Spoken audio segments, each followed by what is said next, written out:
Hey everybody, welcome back to the channel. Today we're going to take a look at this that arrived in the mail a couple of days ago. This is Ubiquiti's EV Station Pro. So this is a EV SE for your electric car.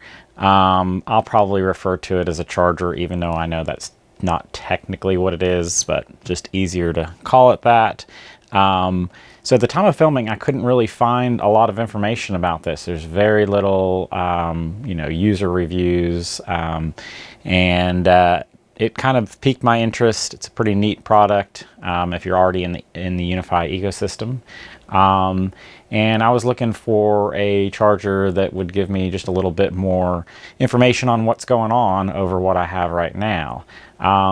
This is probably overkill for most people. And they do have a EV Station Lite that is more along the lines of the price points of most EV chargers you see out there.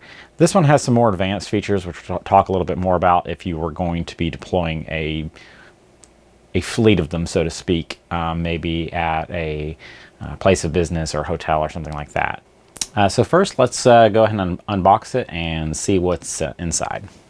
So as is common with Ubiquiti equipment, it looks like we have a box inside of a box. The shipping label on this box said 30 pounds or just shy of 30 pounds, so it is not a light product. So I'm going to actually just set this down on the floor so I can pull it out. All right, so now we've gotten to the prettier box. Let's go ahead and get that open.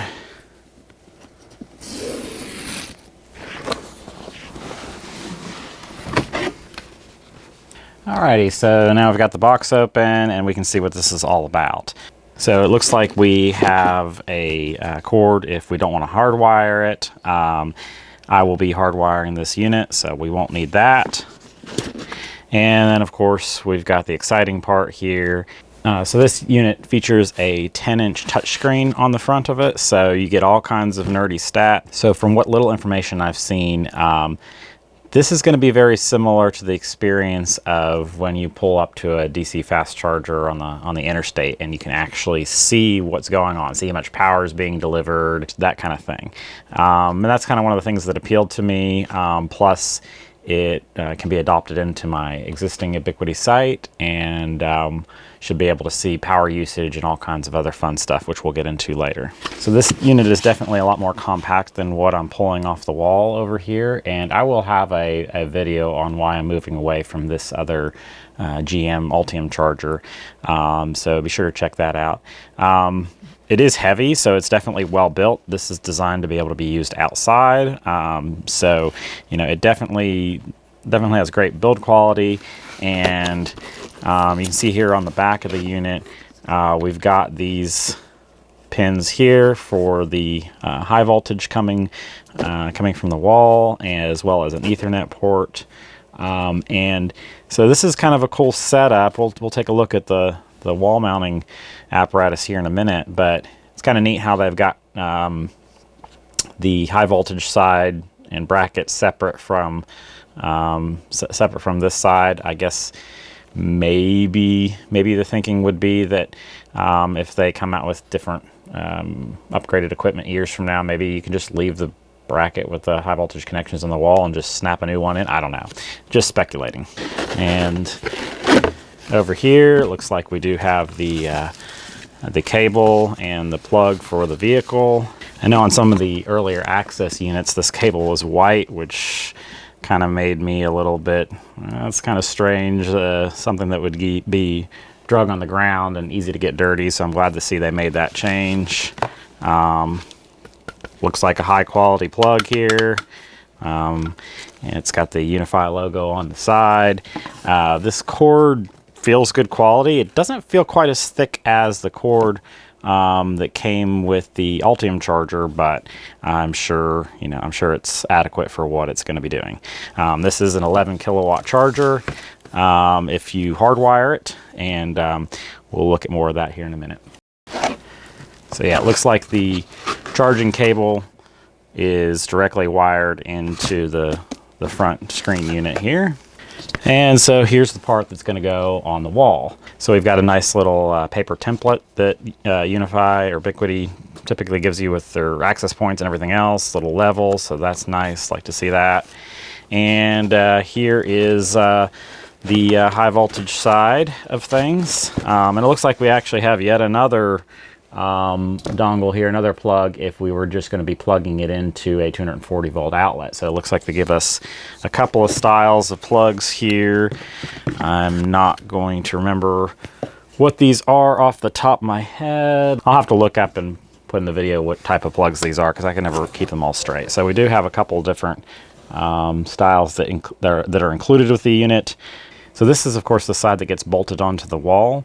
Of course, we'll be removing this pigtail and hardwiring it. You can see the receiving end for the screen, those connections there. And interestingly enough, we've got these quick connect type things. That's interesting on a 240 volt connection, but hopefully somebody smarter than me has done their homework on that. And I like to see how everything is. Let's see how easily this works here. Oh, that's neat. So we'll pull these out. So we're not going to need them anyway. And a little stubborn, but they've got your connections marked here to make everything obvious where it goes. Let's see how this pigtail, we'll go ahead and take this pigtail off here.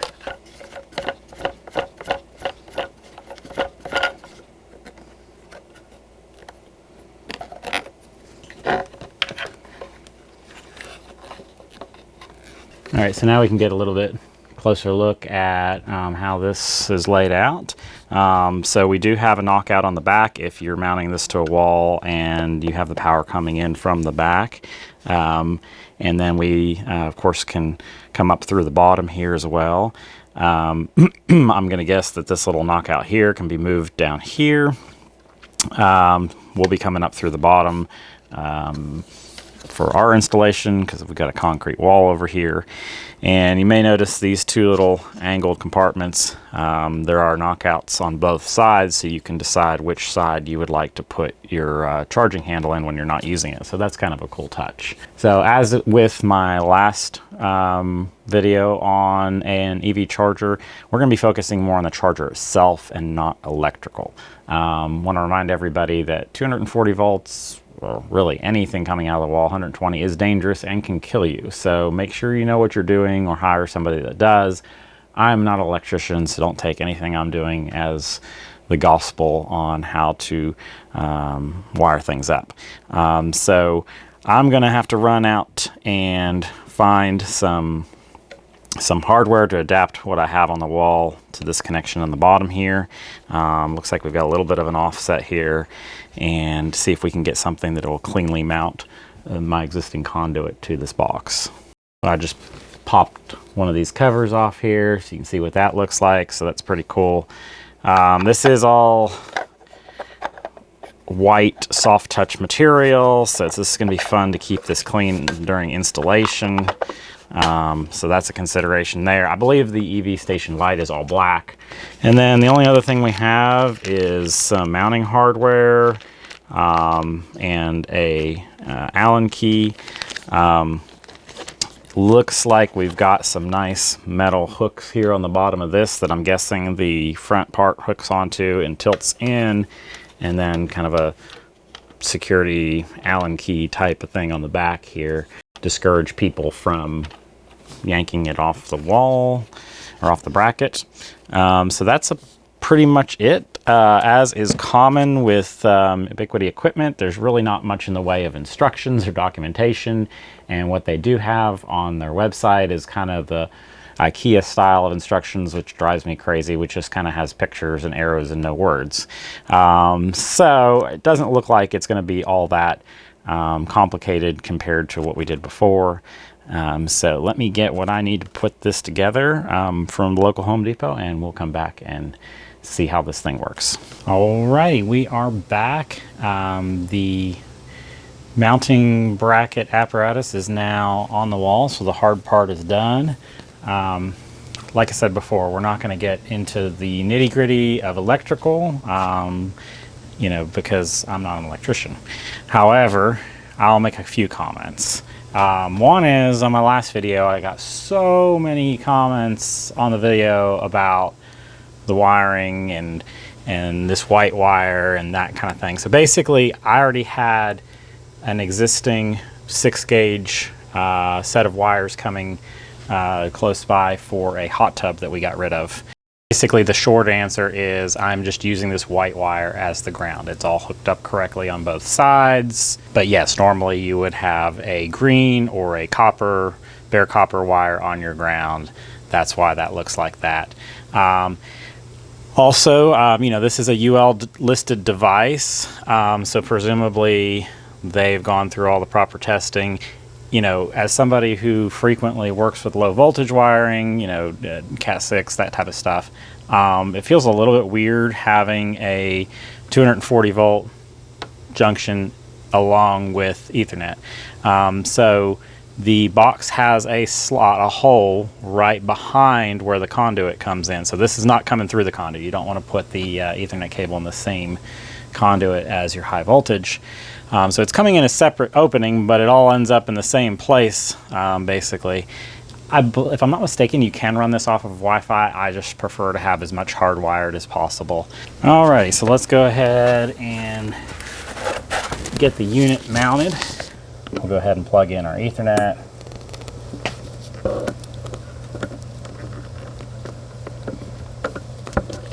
It looks like this just slips into the bottom.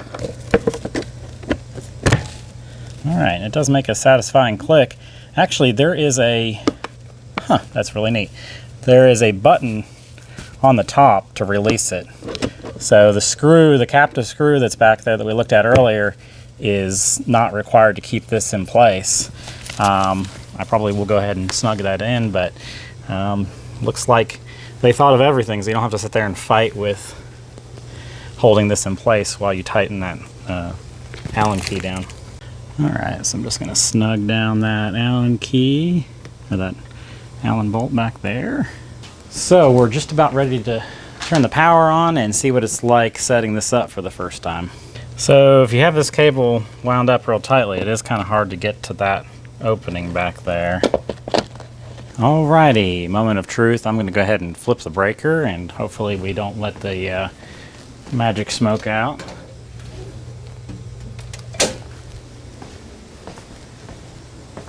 Hey, signs of life.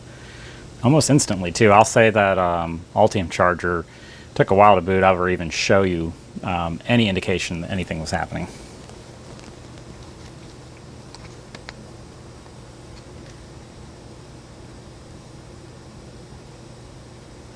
All right, so looks like we've got a neat little light ring here. That's cool.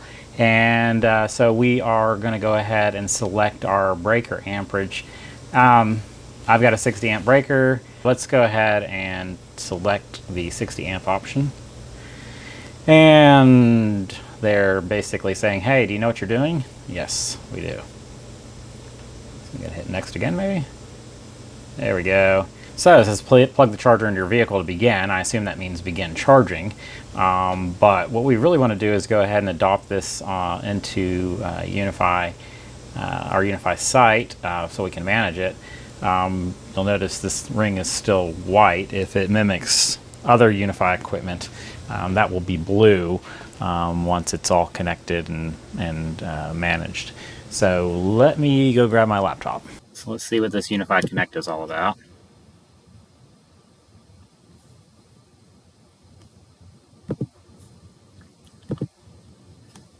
Okay, so it has detected the EV Station Pro.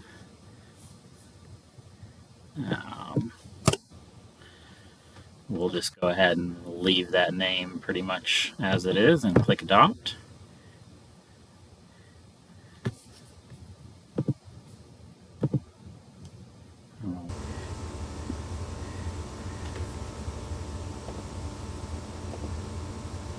Alright, and we can see that the ring has turned blue on the charger itself, and it looks like we are now updating the software on our EV Station Pro.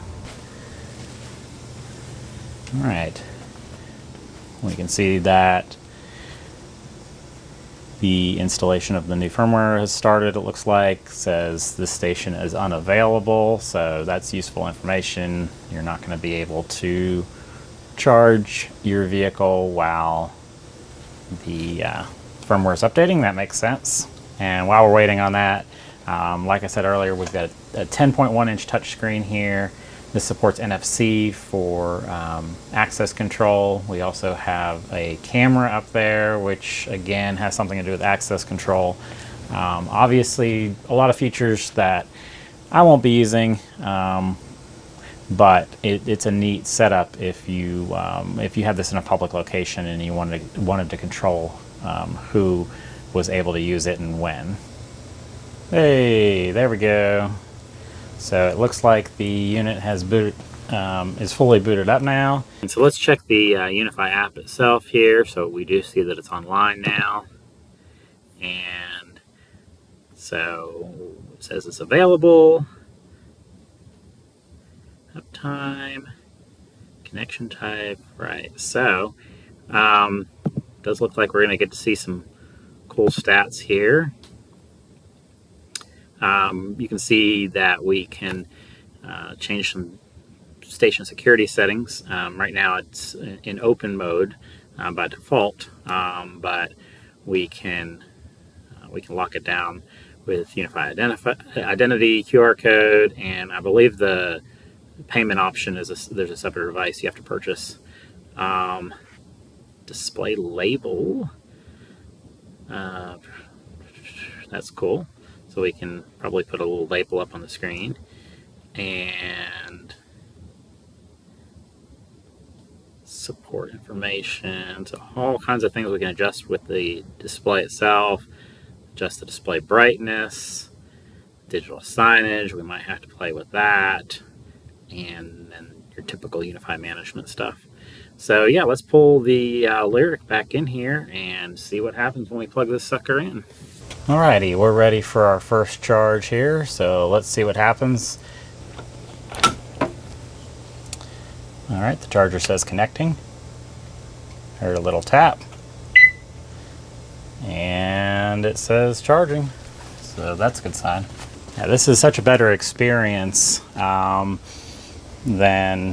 the Ultium charger.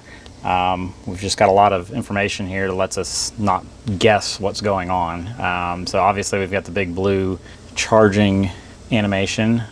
We can see we're pulling a little bit over 11 kilowatts of energy at 48 amps. And the voltage and how much time we have been charging and the amount of energy delivered. Let's go back over to the Unifi app. So it does say it's charging. And yeah, this is pretty much real time.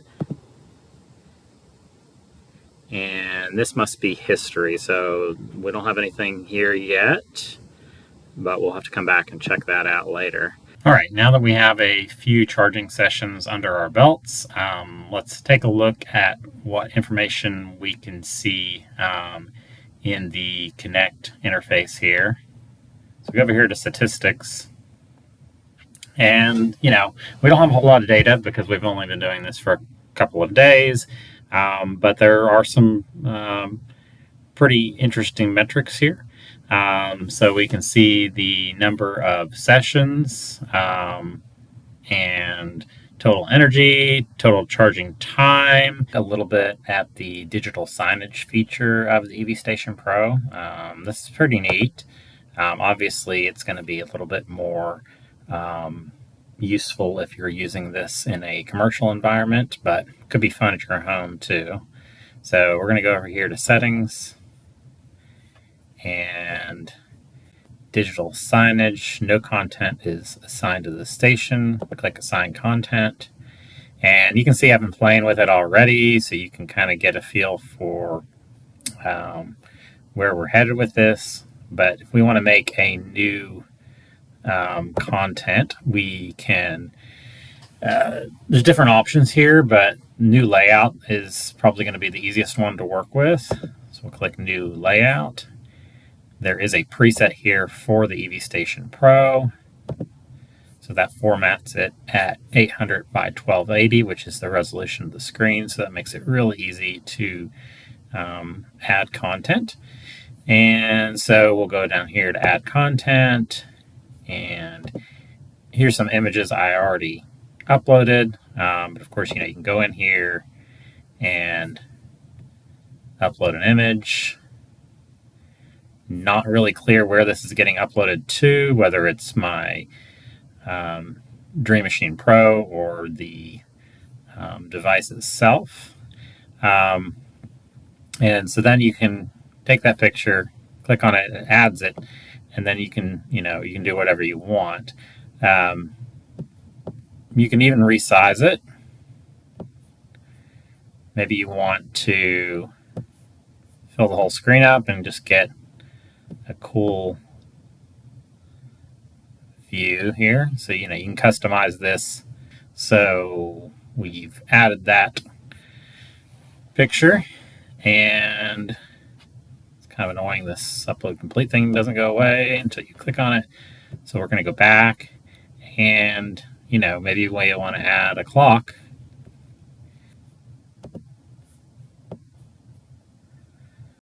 Maybe I want to make it a little bigger. And there's all kinds of other things that you can do. We could put some text if we wanted to. We can even do a little ticker. So that's pretty cool. And so that looks pretty neat, actually, like that. So we'll hit create.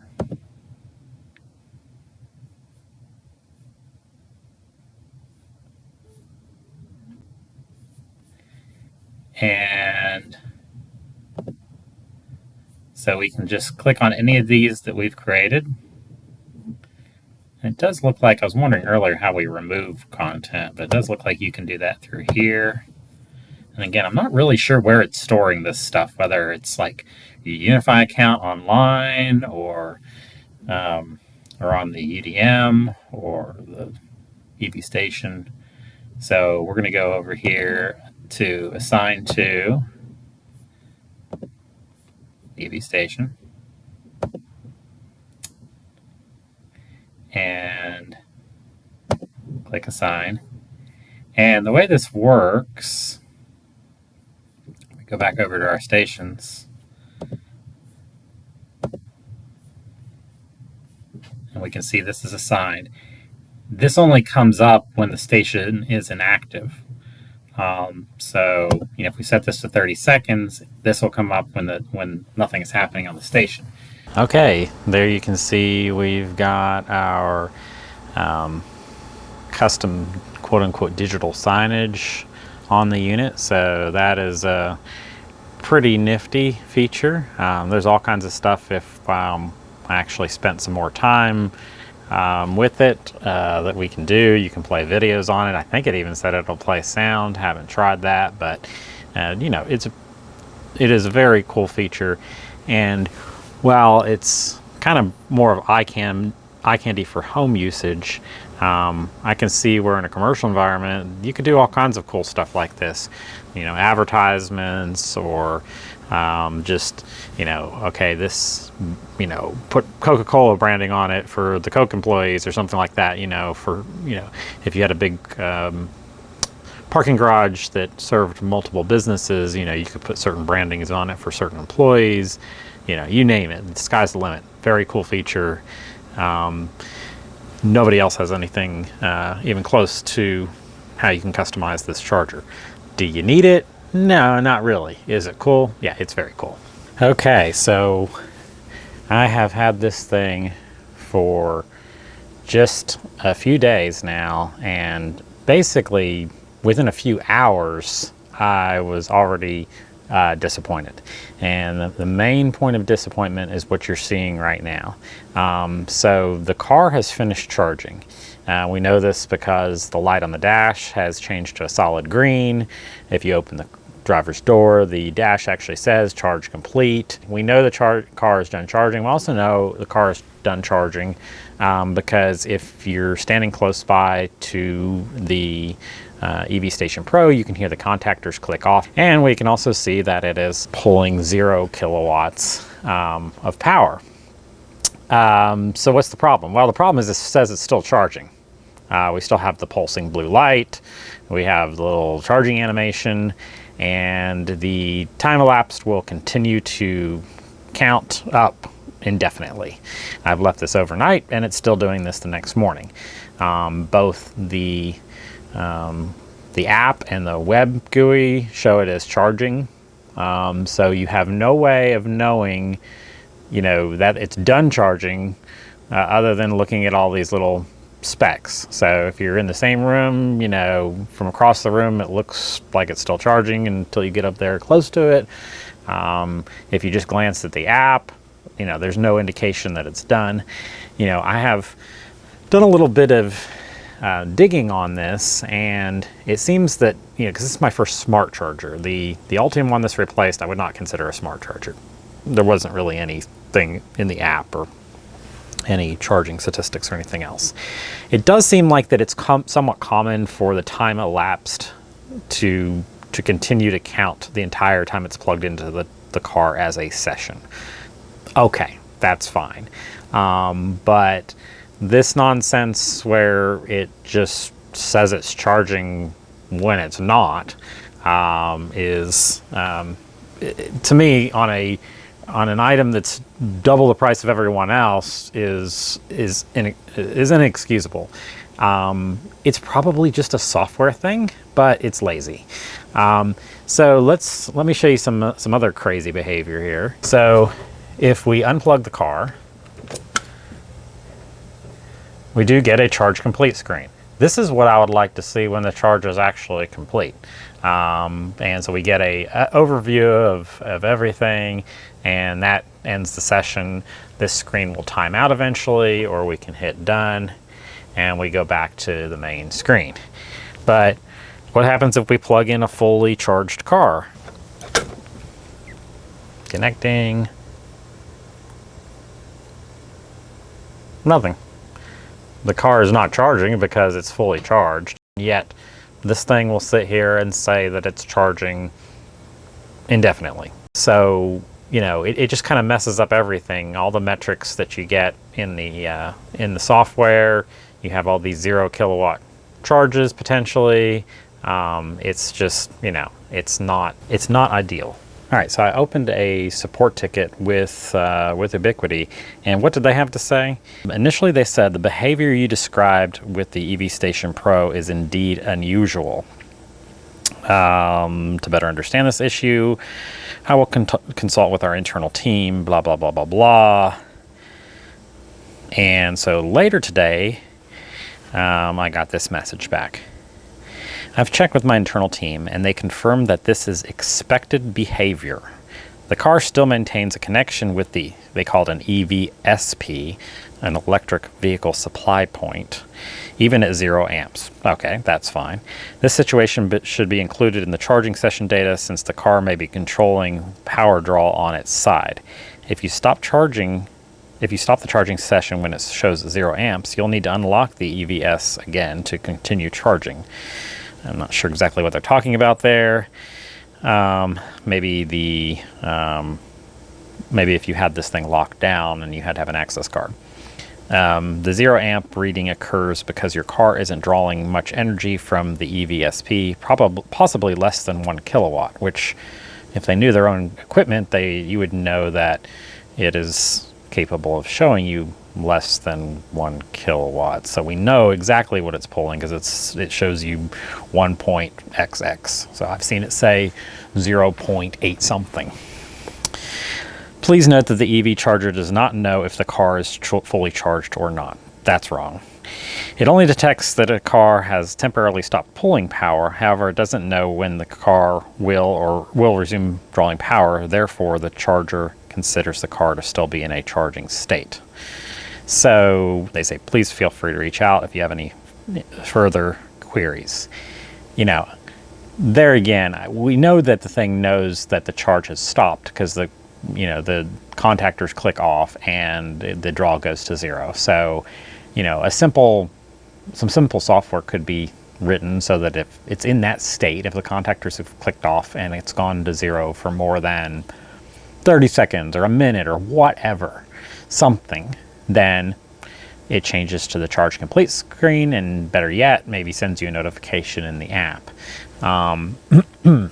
I can, like I said, I can live with the counter continuing to go. Although again, I think that should be part of that charging cycle. So contactors click off, goes to a 0 draw for 1 minute, then says charge complete, and the counter stops.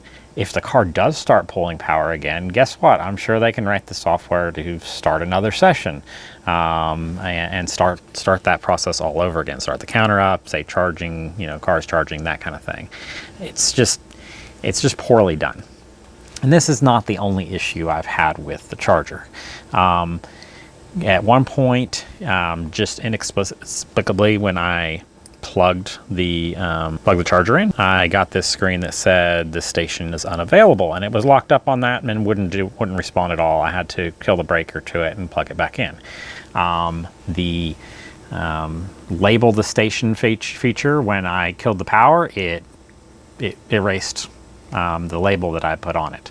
I just tried to add the label back to the unit just now to show you in the video what it looks like, and it's not displaying it. Top of that, when I pressed Ubiquiti support further to just make sure, I'm understanding this charger that is double the price of, your charge point or your Tesla charger, universal chargers, all of which have apps and software that show you when the sessions are complete, or even the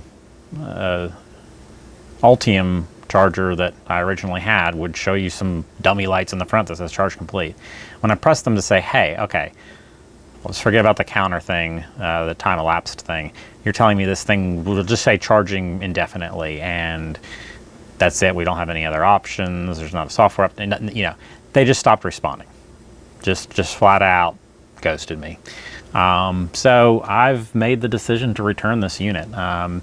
It's way too much money to be this buggy. This unit, this type of behavior is something I would expect to see from Unifi in early access, not in a production unit. I don't expect perfection. Like, I could probably overlook the label thing misbehaving, but the station locking up on that screen when I try to charge, and this charging complete issue, no, I can't sit around and hope that they fix these issues when they're not even willing to respond to the support ticket. And that brings me to my next warning. It looks like if you return an item opened, the website says they may charge you a 15% restocking fee. 15%. Had the thing for 2 or 3 days and they can't solve my issue and I'm returning it. And frankly, it may actually have a hardware issue due to the lockup I experienced. If they actually do that, that's unacceptable. I'll post an update in the description to see whether they actually do that, but some digging around online says that's very common with their behavior on opened items. I can see if you just decide that you don't want it just for no reason, but if they're actually having a problem with something and you return it and they charge you a restocking fee, that's pretty outrageous. Most of the time I buy it from somewhere like B&H or Amazon or somewhere like that, but at the time of filming you could really only buy this directly from them. So that's something else to watch out for. Alrighty guys, that does it for this video. Unfortunately, this unit is simply not ready for prime time in my opinion. It has great potential, but I'm concerned that they haven't put enough time and effort into it. And given that it's been out, I think it's been out as an official release for maybe a whole year now. It's definitely been available through their early access program quite a bit longer than that, and that we're seeing half-baked problems like this. It gives me some concern that they're not really going to put a lot of time and effort into this. So it's a really cool unit if you can live with the high price point and the bugginess. or you think I'm being unreasonable about the charging state issue, that's fine. And if it weren't for that, I would probably keep it. That thing alone is really what bothers me the most. But if you can live with that behavior, then otherwise it's a pretty cool gadget. Well, that's all for this video. I hope you'll consider subscribing to the channel and check out some of the other cool lyric related videos we have here.